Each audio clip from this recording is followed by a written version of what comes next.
वो कोई व्यक्ति नहीं है, हमारा कर्म ही है। को न काहू के दुख सुख कर दाता, निज कृत कर्म भोग सुन भ्राता। जो हम शुभ शुभ कर्म करते हैं वो विराजमान रहते हैं, और जब तक उनका भोग नहीं होता तब तक वो पीछा करते रहते हैं। यदि भगवत प्राप्ति हो जाए तो सारे कर्म नष्ट हो जाते हैं, अगर नहीं तो अवश्य में भोक्तव्यम कृतम कर्म शुभाशुभम।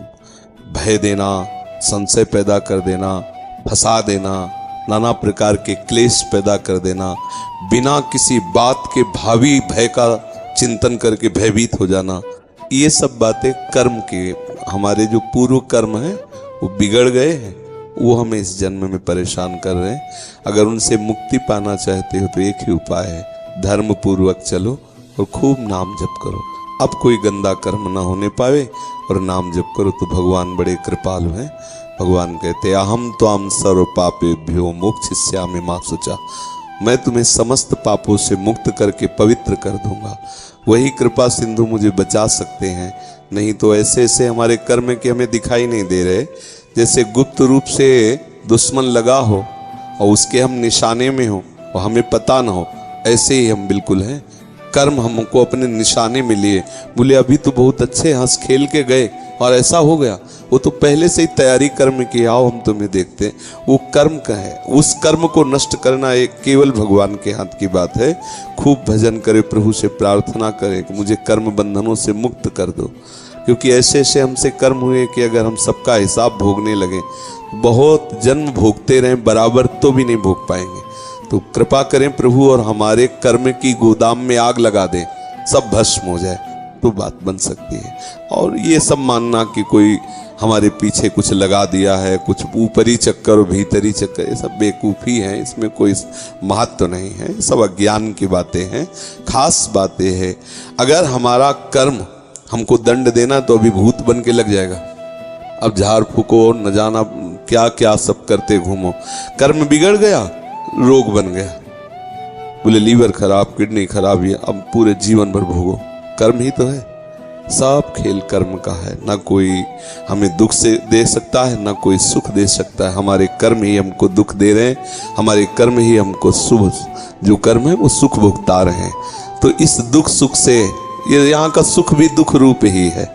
जैसे जेल में कोई बंद हो और उत्सव मना रहा हो, तो उसका, अब उसके फांसी की सजा उत्सव मना रहा हो, क्या उत्सव उसका। ऐसे ही हम माया की जेल में बंद है, वो बोले आज हमारा बर्थडे, पता नहीं शाम के बर्थडे होगा कि डेथ डे होगा, कोई भरोसा नहीं किस मिनट में क्या हो क्या। तो ऐसे हम जीवन मुक्त जब तक नहीं तब तक क्या सुख। इसलिए बच्चा, कम से कम इतने भाग्य तो तुम्हारे प्रबल हुए कि तुम अपने अंतर की दशा को देख पा रहे हो, अंतर्मुखी हो। बस एकमात्र प्रभु की शरण में होकर उनका नाम जप करो। अब कोई गलती ना होने पावे तो अबलो नशानी अबना नशई हो, ये दृढ़ नियम ले लो। तो प्रभु बहुत कृपालु है, बहुत, मतलब आप सोच नहीं सकते हो कितने कृपालु हैं। वो सब माफ कर देंगे और वो मालिक हैं, वो ईश्वर हैं। जैसे किसी ने एक जगह प्रश्न में लिखा कि हम मानते ही नहीं कि भगवान है। तुम मानते इसलिए नहीं हो कि अज्ञानी हो, बिना बाप के तुम थोड़ी पैदा हो गए, पिता तो है ही ना।